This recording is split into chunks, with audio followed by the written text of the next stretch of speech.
ਕੱਲ ਦੀ ਸਪਰੇਅ ਕਰਨੇ ਆ। ਇਹ ਮੇਰੀ ਜਾਨ ਜਿਹੜਾ ਬਾਹਰ ਆ ਗਿਆ ਨਾ ਇਹਨੂੰ ਕਹਿੰਦੇ ਨੇ ਬਰੂਦ। ਰਸੋਲੀ ਤੁਹਾਡੇ ਲਈ ਕਰਦੇ ਇਹ ਅੰਦਰੋਂ ਕੱਢਣੀ ਪੈਣੀ ਹੈ। ਇਹਦਾ ਆਪਰੇਸ਼ਨ ਕੱਪੜ ਦੇਣੀ ਕਿੰਨੇ ਮਹੀਨੇ ਕਿੰਨਾ ਜ਼ਿਆਦਾ ਤਾਂ ਨਹੀਂ ਇੰਨੀ ਗਿਆ ਇੰਨੀ 2.5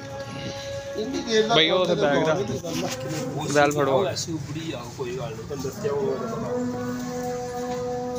ਅਗਰ ਸਭ ਤੁਹਾਨੂੰ ਕੱਲ ਲੈ ਇਹਨੂੰ ਭਾਵੇਂ ਫਟਾਫਟ ਕਰਕੇ ਨਾ ਫ੍ਰਿਜ ਕਰੀਏ ਕਾਜੇ ਨਾ ਖੜੀ ਕਰੋ ਤੂੰ ਕਰ ਹਾਂਜੀ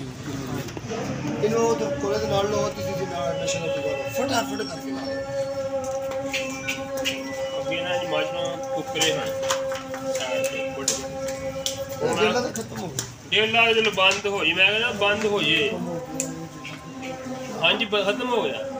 ਇੱਥੋਂ ਤੱਕ ਰਿਸ਼ਾ ਬਣ ਗਿਆ। ਹਾਂਜੀ ਬੰਦ ਚਲੋ ਮੈਂ ਗਿਆ ਹੋਈਏ ਸਕੂਨ ਚ ਹੋਏਗਾ ਬੜੀ ਤਕਲੀਫ ਸੀ ਦੁੱਧ ਕਦੋਂ ਮੈਂ ਤਾਂ ਯਕੀਨ ਕਰਕੇ ਤੇ ਆਪ ਹਰਾਉਣਾ ਤੂੰ ਕਿਹੋ ਜਿਹਾ ਬੰਦਾ ਯਾਰ ਤੂੰ ਟਾਈਮ ਨਾਲ ਚੱਕ ਕਰਾ ਗਾ ਤਕਲੀਫ 24 ਘੰਟੇ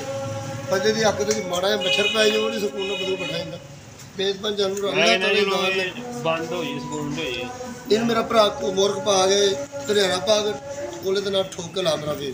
ਅਗਲੀਆਂ ਲੱਤਾਂ